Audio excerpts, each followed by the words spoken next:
Assalamualaikum warahmatullahi wabarakatuh. Perkenalkan, nama saya Muhammad Rizky Farizal Raihan dengan NIM saya 210103110018.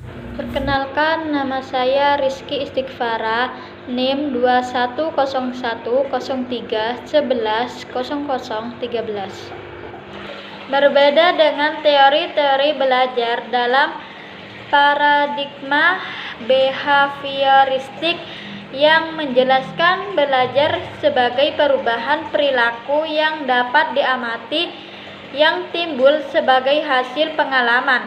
Teori belajar kognitif menjelaskan belajar dengan berfokus pada perubahan-perubahan proses mental internal yang digunakan dalam upaya memahami dunia eksternal. Proses tersebut digunakan mulai dari mempelajari tugas-tugas sederhana hingga kompleks. Dalam perspektif kognitif, belajar adalah perubahan dalam struktur mental seseorang yang memberikan kapasitas untuk menunjukkan perubahan perilaku. Struktur mental ini meliputi pengetahuan, keyakinan, keterampilan, harapan, dan mekanisme lainnya dalam kepala pembelajaran. Fokus teori kognitif adalah potensi untuk berperilaku dan bukan pada perilakunya sendiri.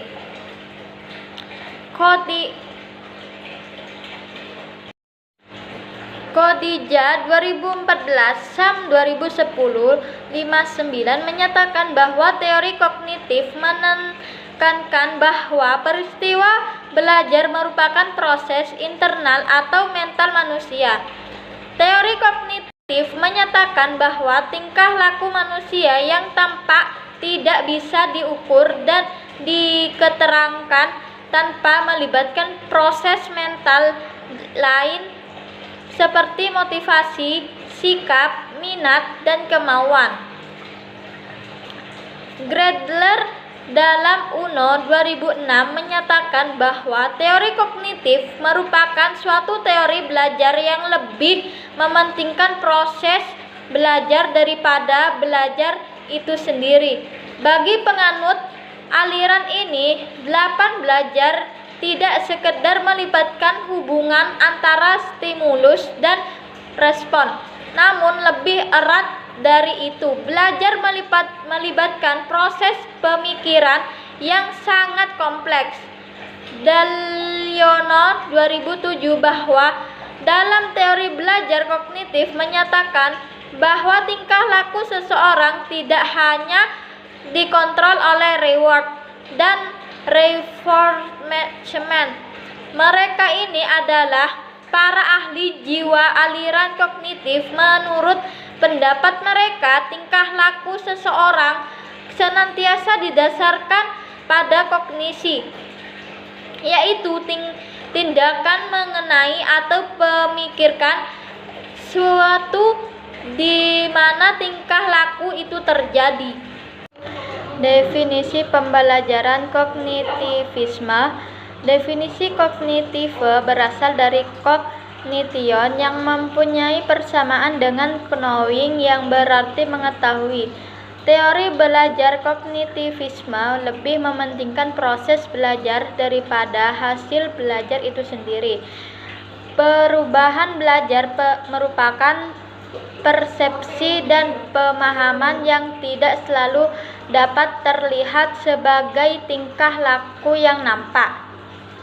Pemuka dan tokoh teori pembelajaran kognitivisme. Pakar kognitivisme yang besar berpengaruh ialah Jean Piaget yang pernah mengemukakan pendapatnya tentang perkembangan kognitif anak yang terdiri atas beberapa tahap. Tanpa proses ini, perkembangan kognitif seseorang akan tersendat-sendat dan berjalan tidak teratur, sedangkan dengan kemampuan akuilibrasi yang baik akan mampu menata berbagai informasi yang diterima dengan urutan yang baik, jernih, dan logis. Teori kognitivisme dalam kegiatan pembelajaran. Hakikatnya, belajar menurut teori kognitif dijelaskan sebagai suatu aktivitas belajar yang berkaitan dengan penataan informasi, organisasi perseptual, dan proses internal. Kegiatan pembelajaran yang berpihak dengan teori belajar kognitif ini sudah banyak digunakan. Kebebasan yang terlibatan siswa secara aktif dalam proses belajar amat diperhitungkan agar belajar lebih bermakna bagi siswa. Sedangkan kegiatan pembelajarannya mengikuti prinsip-prinsip sebagai berikut. Yang pertama, siswa bukan sebagai orang dewasa yang mudah dalam proses berpikirnya. Mereka mengalami perkembangan kognitif melalui tahap-tahap tertentu. Yang kedua, anak usia prasekolah dan awal sekolah dasar akan dapat belajar dengan baik, terutama jika mendengarkan benda-benda konkret. Yang ketiga, keterlibatan siswa secara aktif dalam belajar amatlah penting, karena hanya dengan mengaktifkan siswa maka proses asimilasi dan akomodasi pengetahuan dan pengamatan dapat terjadi dengan baik. Yang keempat, untuk menarik minat dan meningkatkan retensi perlu meningkatkan pengalaman atau informasi baru tentang struktur kognitif yang telah memiliki si belajar. Yang kelima, pemahaman dan retensi akan meningkatkan jika pemateri pembelajar disusun dengan menggunakan pola atau logika tertentu, pada sederhana dari kompleks. Yang keenam, belajar memahami akan lebih bermakna daripada belajar menghafal. Di sini saya akan memaparkan positif dan negatif teori kognitivisme dalam pembelajaran. Teori pembelajaran kognitif memiliki kelebihan sebagai berikut. Yang pertama, positifnya yaitu menjadikan siswa lebih kreatif dan mandiri, dan membantu siswa memahami bahan belajar secara lebih mudah. Yang kedua, sebagian besar dalam kurikulum pendidikan negara Indonesia lebih menekankan pada teori kognitif yang mengutamakan pada pengembangan pengetahuan yang dimiliki pada setiap individu. Yang ketiga, pada metode pembelajaran kognitif, pendidikan hanya perlu memberikan dasar-dasar dari materi yang diajarkan untuk pengembangan dan kelanjutannya diserahkan pada peserta didik, dan pendidik hanya perlu memantau dan menjelaskan dari alur pengembangan materi yang telah diberikan. Negatifnya yaitu, yang pertama, teori tidak menyeru untuk semua tingkat pendidikan, sulit dipraktekkan khususnya di tingkat lanjut. Beberapa prinsip seperti inteligensi sulit dipahami dan pemahamannya masih belum tuntas. Yang kedua, pada dasarnya teori kognitif ini lebih menekankan pada kemampuan ingatan peserta didik dan kemampuan ingatan masing-masing peserta didik. Sehingga kelemahan yang terjadi di sini adalah selalu menganggap semua peserta didik itu mempunyai kemampuan daya ingat yang sama dan tidak dibedakan. Yang ketiga, ada kalanya juga dalam metode ini tidak diperhatikan cara peserta didik dalam mengeksplorasi atau mengembangkan pengetahuan dan cara peserta didiknya dalam mencarinya, karena pada dasarnya masing-masing peserta didik memiliki cara yang berbeda-beda. Yang selanjutnya yaitu implementasi teori belajar psikologi kognitif dalam pembelajaran. Teori kognitif Piaget-Brunner-Ausubel, proses belajar ini terjadi menurut pola tahapan perkembangan tertentu sesuai dengan umur siswa. Proses belajar terjadi melalui tahap-tahap. Yang pertama yaitu asimilasi atau penyesuaian peleburan sifat asli yang dimiliki dengan sifat lingkungan sekitar. Yang kedua, akomodasi, penyesuaian meta untuk menerima bayangan yang jelas dari objek yang berbeda. Yang ketiga, ekuilibrasi, proses belajar lebih ditentukan oleh karena cara kita mengatur materi pelajaran juga ditentukan oleh umur siswa. Proses belajar terjadi melalui tahap-tahap. Yang pertama, enaktif. Yang kedua, ekonik. Yang ketiga, simbolik. Dari ketiga macam teori di atas, jelas masing-masing mempunyai implikasi yang berbeda. Namun secara umum, teori kognitivisme lebih mengarah pada bagaimana memahami struktur kognitif siswa. Dan ini tidaklah mudah. Dengan memahami struktur kognitif siswa, maka dengan tepat pelajaran bahasa disesuaikan sejauh mana kemampuan siswanya. Yang terakhir yaitu penutup atau kesimpulan. Kesimpulan dari pembahasan yang cukup panjang di atas, maka penulis merasa perlu untuk menyimpulkan. Intisari dari artikel ini sebagai jawaban dari rumusan masalah di atas yaitu sebagai berikut. Yang pertama, terminologi teori pembelajaran dan belajar. Teori pembelajaran adalah teori yang harus mampu menghubungkan antara hal yang ada sekarang dengan bagaimana menghasilkan hal tersebut.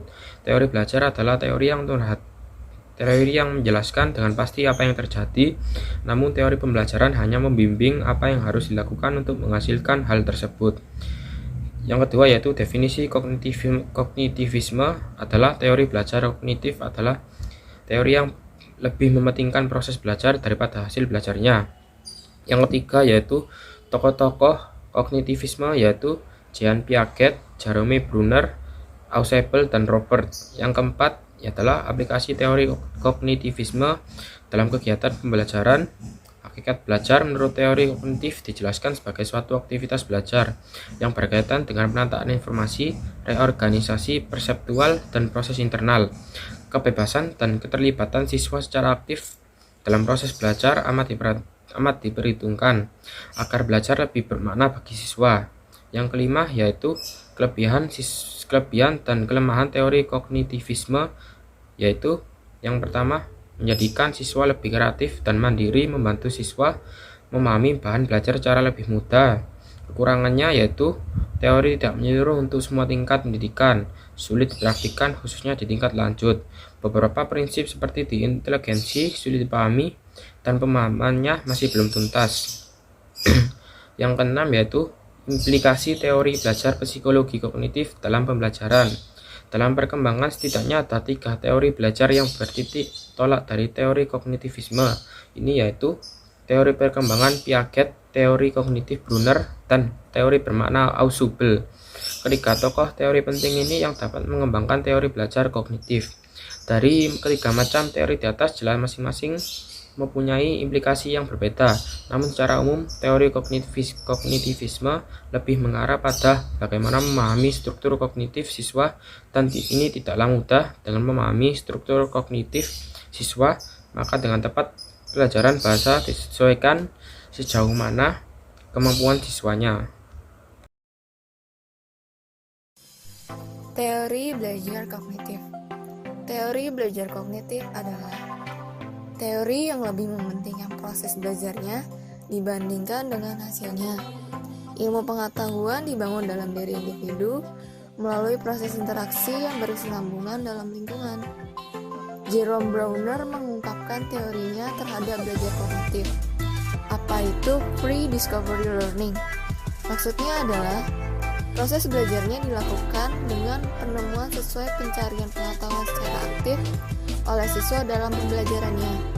Sehingga teori ini memiliki keuntungan, yaitu menimbulkan rasa ingin tahu siswa dan dapat memotivasi untuk menemukan jawaban-jawabannya, dan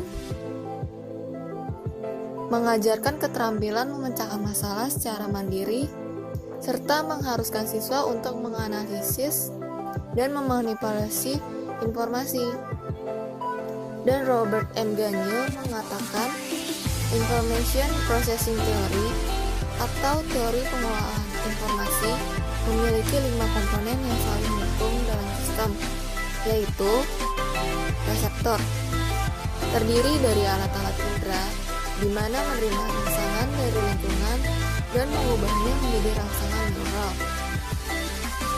Sensory register adalah penampungan pesan-pesan sensori, di mana menampung pesan-pesan sensori dan mengadakan seleksi informasi dalam otak untuk membentuk suatu kebutuhan perseptual. Short-term memory adalah menampung hasil pengolahan perseptual dan menyimpannya. Informasi tertentu disimpan lebih lama dan diolah untuk menemukan maknanya. Dan ingatan ini bersifat jangka pendek.